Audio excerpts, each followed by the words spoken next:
The time is now for the third edition of the Dr. Bob Sports Podcast.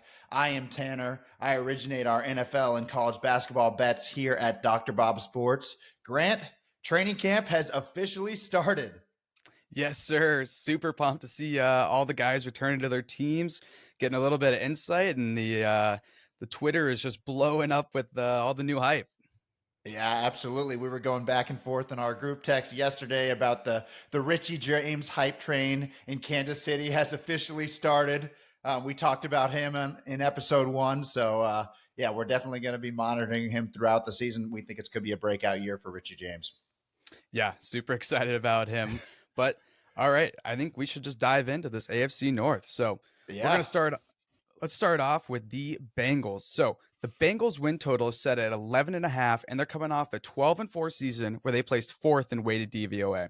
The Bengals started their season 0-2 while they're trying to shake off their Super Bowl hangover. And this team battled back to 4-4 before just absolutely catching fire and going on an 8-game win streak heading into the playoffs. The Bengals took down the Ravens and then the Bills, but they fell short in the AFC Championship game. Are you thinking they can make a Super Bowl run this season?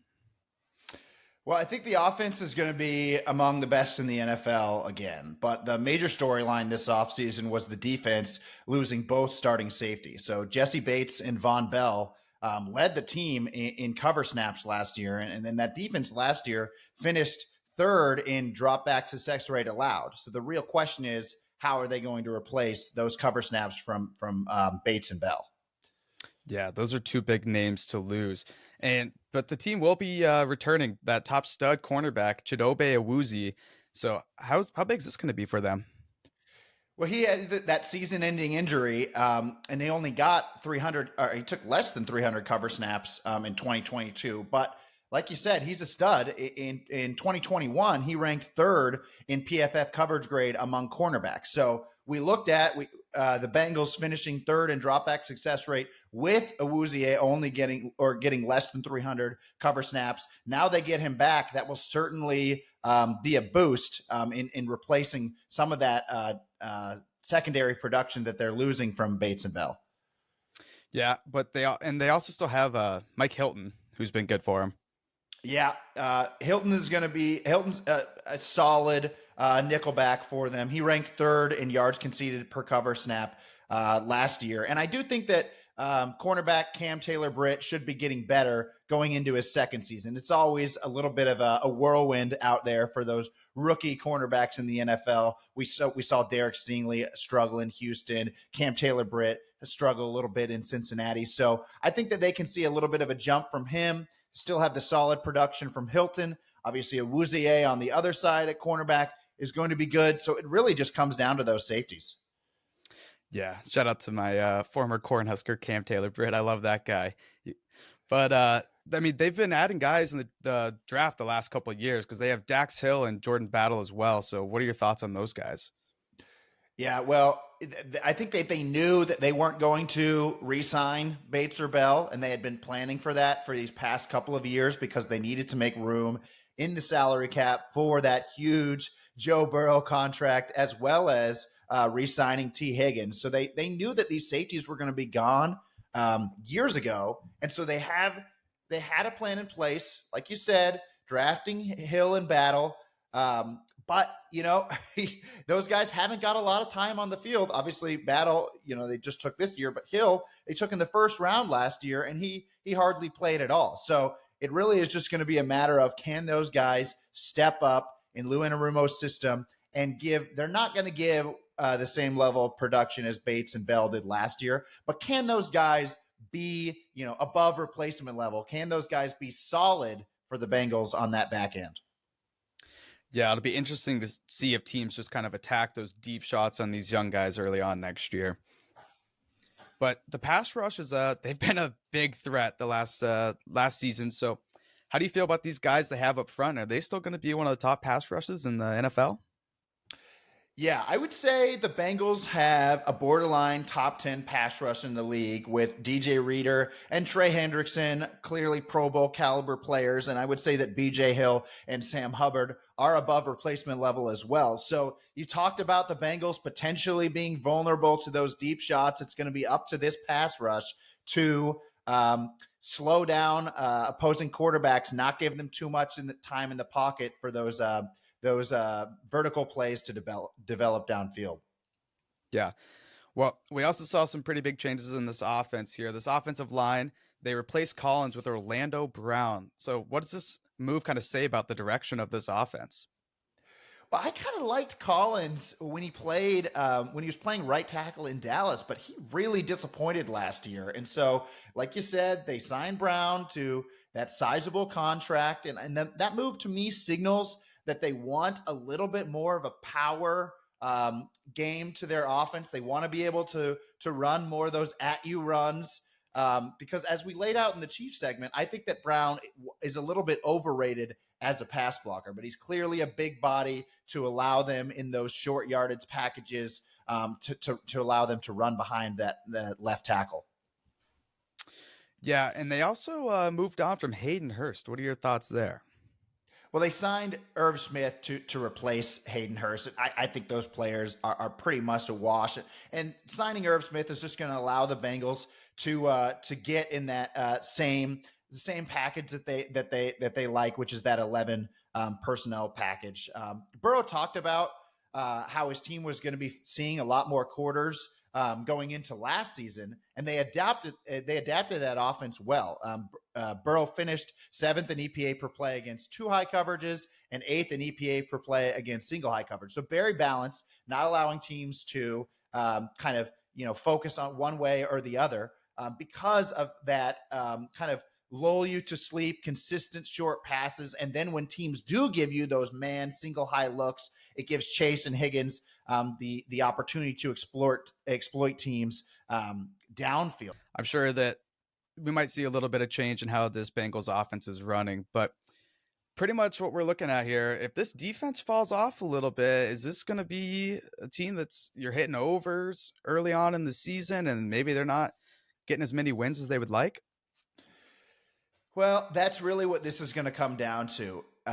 It's going to come down to. I mean, we think that this offense is going to be a clear top 5 offense again. And the defense, if they can remain above average, after losing those 2 starting safeties, this is going to be a Super Bowl contending team again.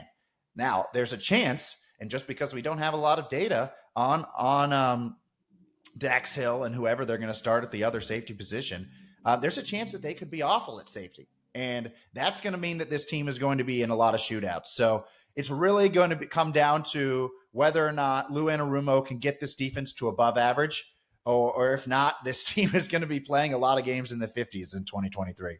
All right, so let's move on to the Baltimore Ravens. So the Ravens win total is set at 10 after going 10-7 and finishing 8th in weighted DVOA. The team won a lot of games in 2022 considering what they went through. The team was 7-4 before Lamar got hurt, and then he would not return for the rest of the season. But this team still made the playoffs, but they would lose to the Bengals in the first round. So this Ravens team had an eventful offseason as they signed Lamar and they brought in a bunch of new pass catchers and they got a new OC. So what can we expect from this Todd Monken offense? Well, I love the change at offensive coordinator. Todd Monken what has been the offensive coordinator for Georgia, and we saw what he was able to do with Stetson Bennett. He's kind of a threes and layups guy, almost the same thing as what we talked about in the last segment about how the Bengals solved their too high issues from 2 years ago. They lull you to sleep with underneath concepts, and then as soon as opposing teams get tired of it, they hit you over the top. So we saw several well-designed screen concepts from Monken at Georgia, and then we know he's going to take deep shots. He had a 28% deep pass rate with the Buccaneers when he was the play caller in Tampa, and the league median since 2016 is only 20%. So he's 40% above league median in deep shots. The other thing that I like about bringing in Monken is that he showed an ability to get the ball to his tight end with Brock Bowers last year in Georgia, who might be a top pick in this next year's draft. But we know that the Ravens have one of the league's best tight ends in Mark Andrews, and they also drafted Isaiah Likely last year, and he should be more heavily involved after earning 60 targets his rookie season. So I think the Ravens can get into 12 personnel with two tight ends, along with Odell Beckham and Rashard Bateman, which is going to be one of the more dangerous receiving groups in the league. I mean, people forget that Bateman ranked top 5 in yards per route run among wide receivers through the first month of last season before injuries derailed him the rest of the way.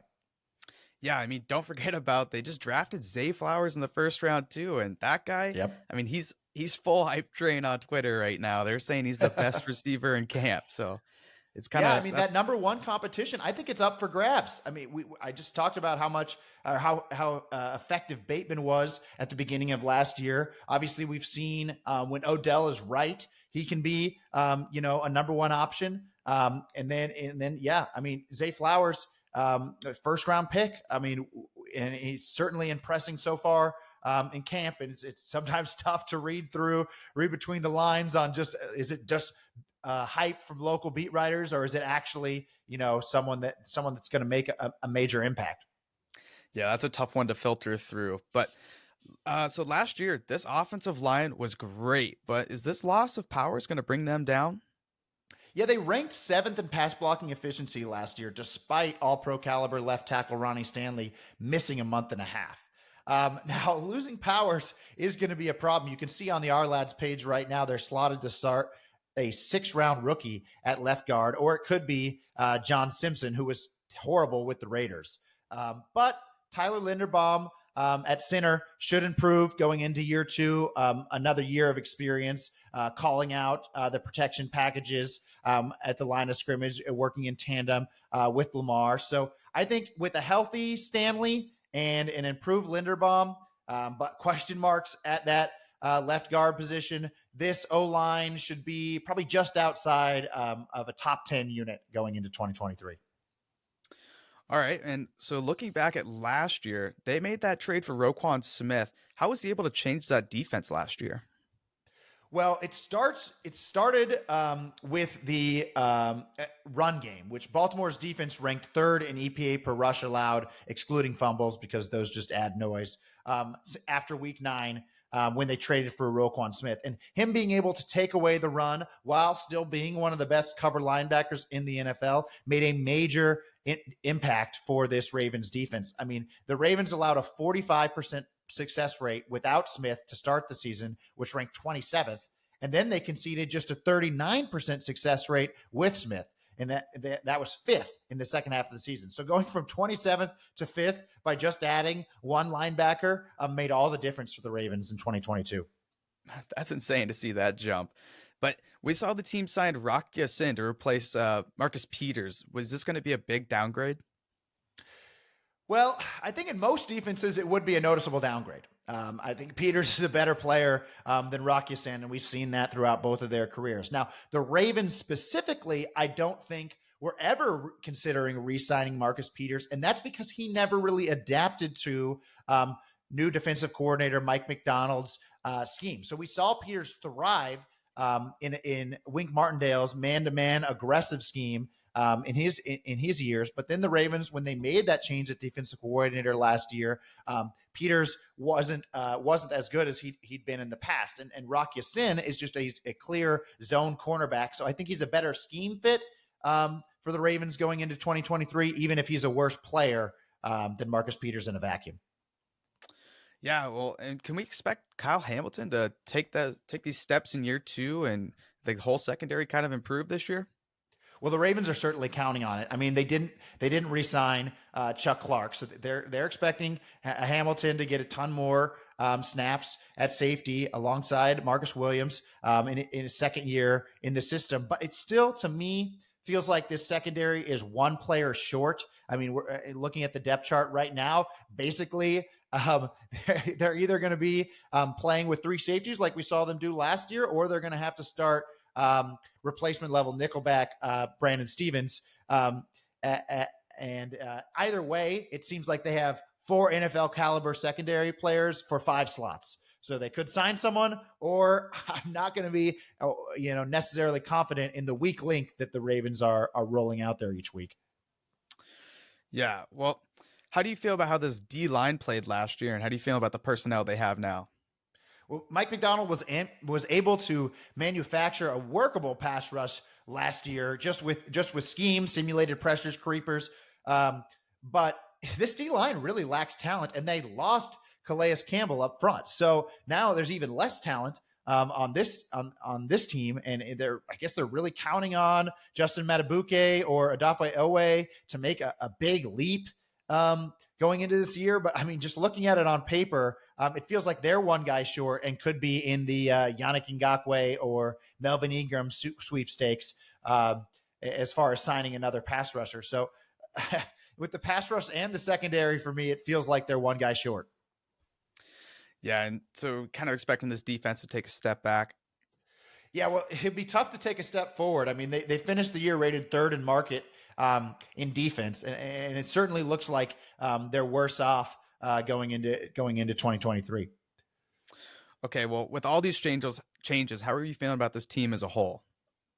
Well, we're hesitant on the defense, but I think we like the offense. I think the offense is still underrated. I mean, we had the Ravens offense 7th in our priors going into last season.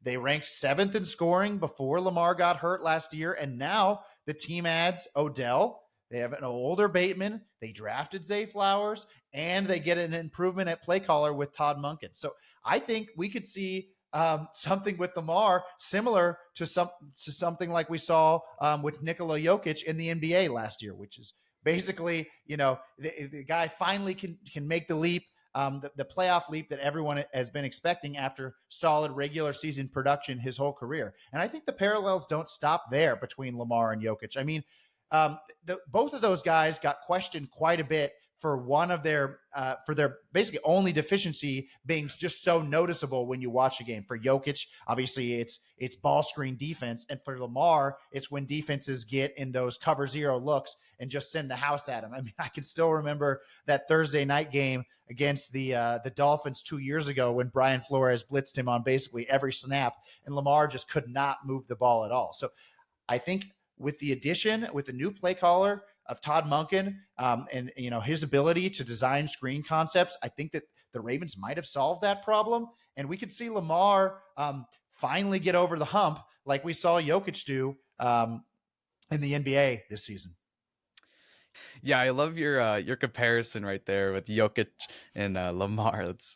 It's funny to think about, but it's so true. I mean, they're both one thing just kind of makes people hate on them, and like you said, you gotta win in the playoffs to be a proven playoff winner there. So, but let's move on to the Cleveland Browns. So the Browns win total is set at 9.5, and they're coming off a 7-10 season where they finished 10th in weighted DVOA. The Browns made a blockbuster trade last year for Deshaun Watson, but he had to sit out for a suspension, and during that time, the team was 4-7. Deshaun returned in week 13 and went 3-3 in the remainder of the games, but I mean, he was pretty clearly trying to shake off some rust. Well, yeah, Deshaun only averaged 5.2 yards per pass play in those 6 starts last year. I think it's worth noting, and I think a lot of people are making this point, that 2 of his starts were among the worst weather games of the last few seasons. It was you can't really take a whole lot away from those starts. In fact, for those kind of games where the wind is upwards of 30 miles per hour, or we're seeing sleet, snow, oftentimes we'll just take those games completely out of our model because, when we're trying to grade play calling and player performance, we're trying to, do it in normal, workable NFL conditions. And oftentimes coaches and players will change their play calling or style based off of conditions. So we just completely throw those games out. So I think it's worth noting that he was bad, but also some of that is due to him playing in non-realistic weather scenarios. Now, it's Cleveland. They might get another bad weather game again, but we're just trying to see what Watson is going to be doing over the course of the entire season. And Watson has gained 6.9 yards per pass play throughout his career over a much bigger sample size. Yeah, I mean, do you think Stefanski can get Deshaun back to being one of the league's top QBs? I like Stefanski quite a bit. I think he gets it in terms of play calling, in terms of play sequencing. I mean, Stefanski got Baker to ninth in EPA per play in 2020, and in last season, Brissett finished 11th in EPA per play. So just That's from a insane. tool standpoint, it's like, well, yeah. I mean, Watson is clearly better than Baker and Brissett. In fact, Watson's 50.5 career success rate ranks seventh in the NFL since 2017. So you know that Watson's a big question mark going into this season for a lot of people. But when we just look, we zoom out and we say he's been one of the better quarterbacks in the NFL since he was drafted, and he's clearly got a solid play caller. So I would say I'm not as questioning of what Watson's going to do this season as most are. Yeah, well, what can we kind of see from this passing attack this year? I mean, they just added Elijah Moore. Yeah, I mean Elijah Moore. Um, I think that addition gets this receiving core to definitively above average for me, and they'd always been, kind of in the ranking in the 20s in these previous seasons. But yeah, Elijah Moore had 8 receptions on passes with 20 plus air yards his rookie season, which ranked 18th. Now he didn't have a great season last year, and ultimately the Jets traded him to the Browns. But I think he's a good playmaker, and him alongside Amari Cooper, DPJ, and David Njoku is a solid receiving core for the Browns. Yeah, it's kind of weird seeing how Elijah Moore's season went last year because his rookie hype was pretty big. But should we pretty much just expect another great year of running from Chubb here with this offensive line? Yeah, I mean Stefanski is one of the better run play callers, run designers in the NFL. Now it'll be interesting with Chubb um, because they've run so much outside zone in his time with Stefanski these past few seasons. But Deshaun prefers to be in shotgun looks, and you can't run outside zone out of the shotgun. So he might be running more inside zone looks this season. Which we haven't seen much from Cleveland in the past. But Chubb ran a ton of inside zone all the way back in college when he was with Georgia. So I think it's safe to say that the Browns, with this offensive line up front and Chubb in the backfield, as well as the threat of Deshaun running with his legs, and we could see some more read option looks from the Browns this year. I think it's safe to say that the Browns are going to have a ground game near the top of the NFL once again. And I don't feel like it's going out on a limb to say that the Browns are going to also have an above average passing offense just because of that QB coach combo that we've talked about. We have a good track record for both of those guys. And I'm just saying that they're going to be above average. And if you can have an above average passing offense with, a top 5 ground game like they did last year, that means that this offense is going to be near the top of the NFL. Yeah, well, they got to have a defense to pair with it, and this defense let go of Joe Woods and replaced him with Jim Schwartz. Is this going to be an upgrade for him? You think?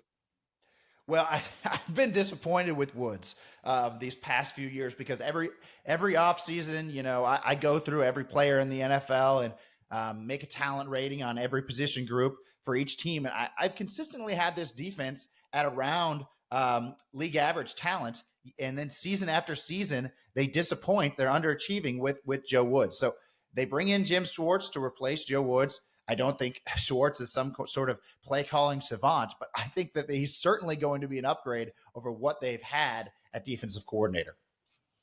Yeah, and do you think this D line got better?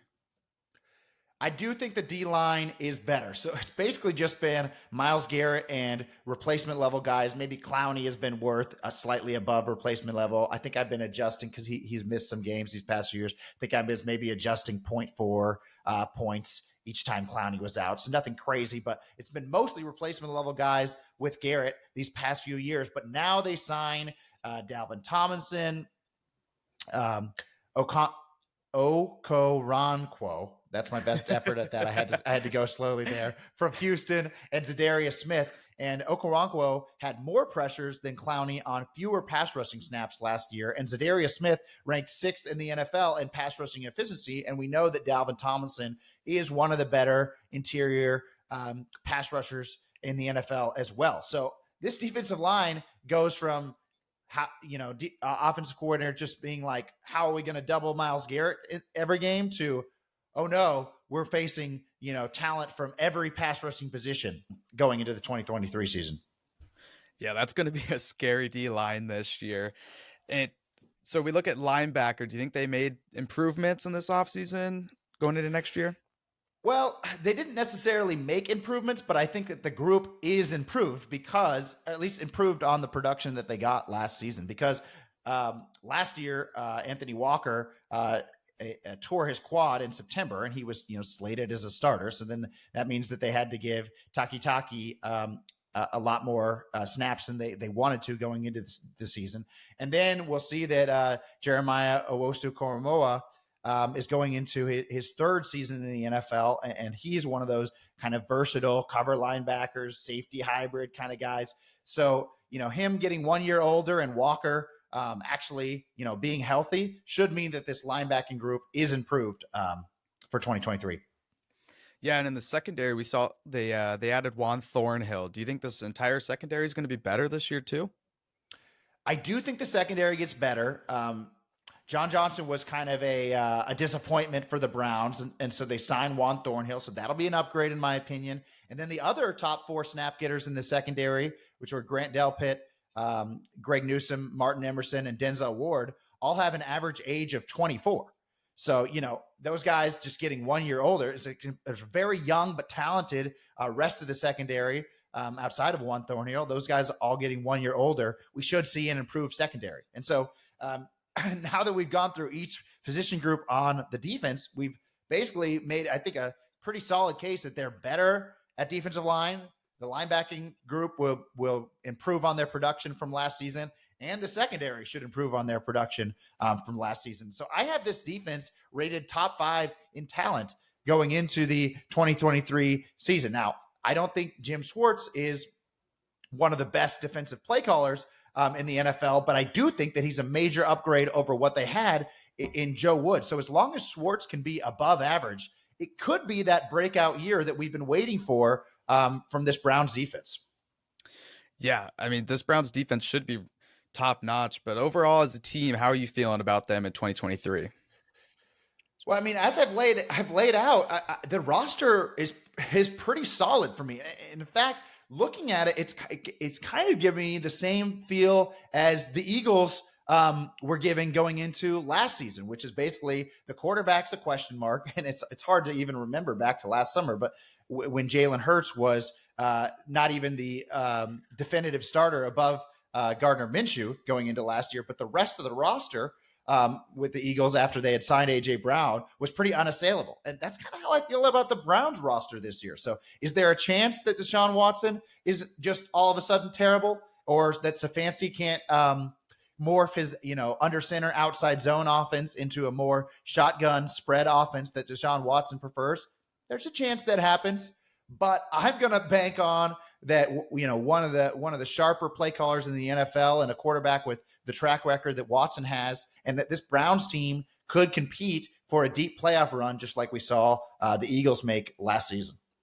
It's so funny to see people saying that the quarterback is the question mark. Because imagine 2-3 years ago, looking at that Houston team, imagine being like, oh, Deshaun Watson is our question mark this year. Like, no.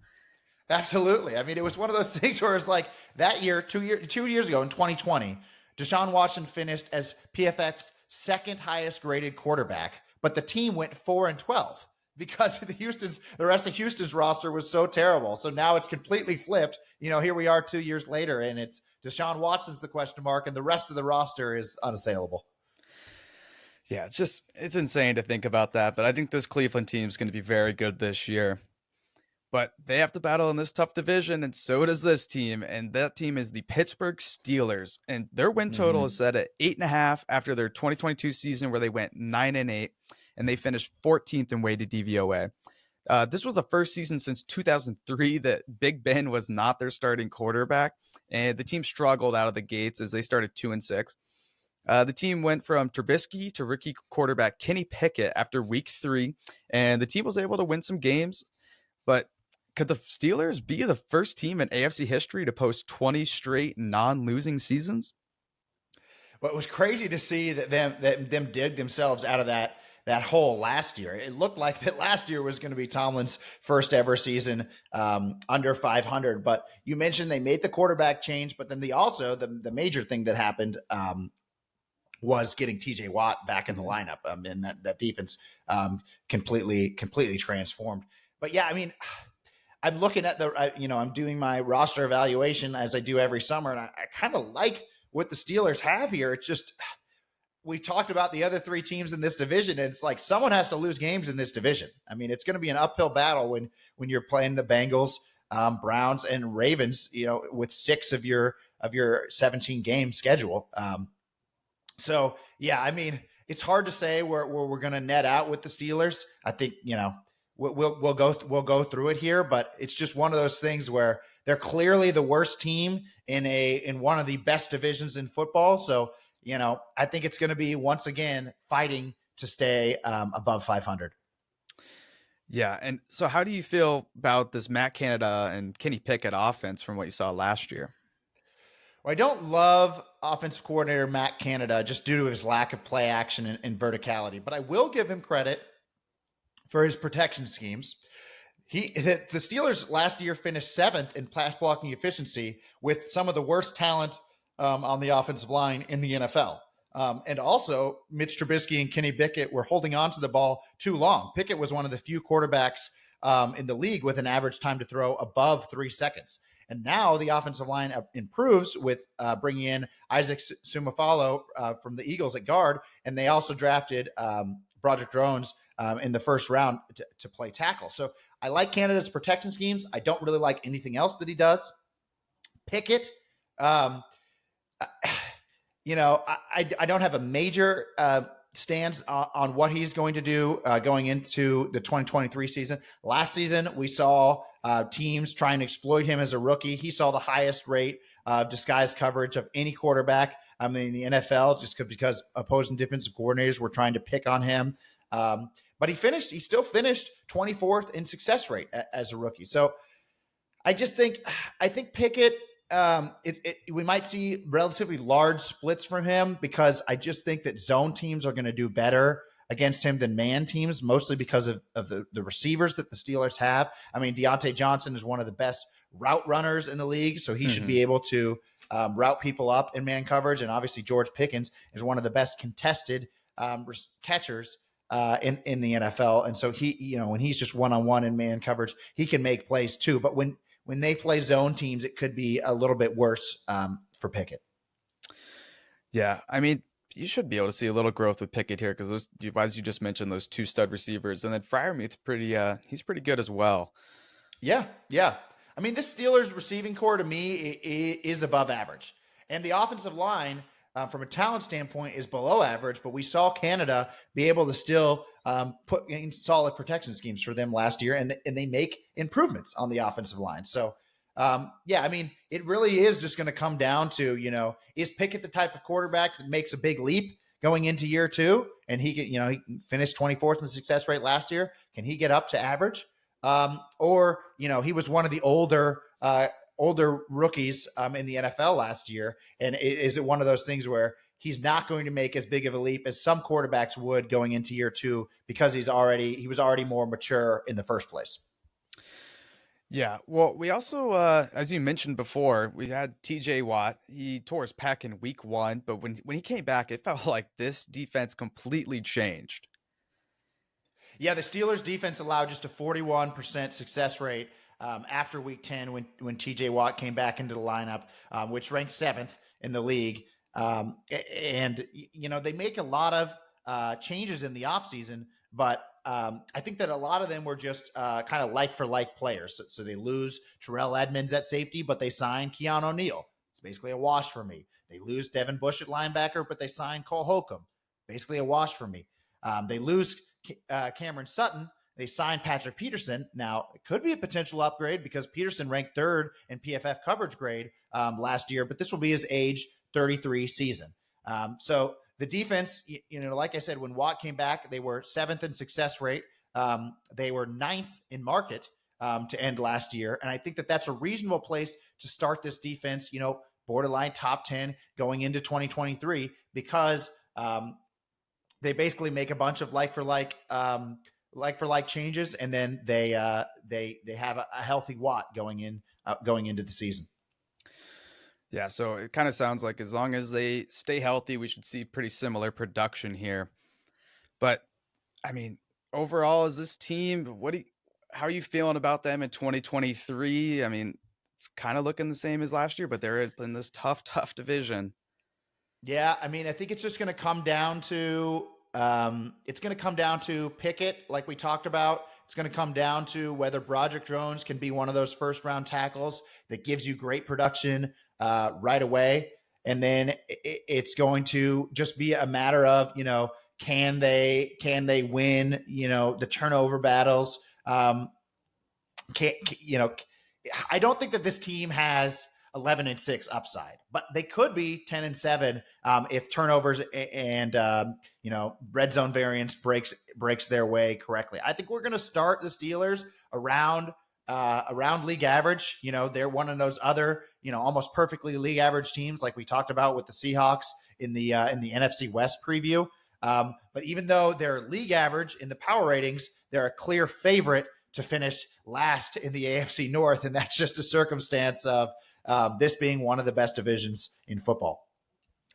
Yeah, I mean, there's nothing you can control outside those are the teams you got to play, and those teams are absolutely loaded right now. But all right, I think that'll do it for our AFC North show, and we will be back on Friday to break down the NFC North. And as always, make sure to like and subscribe.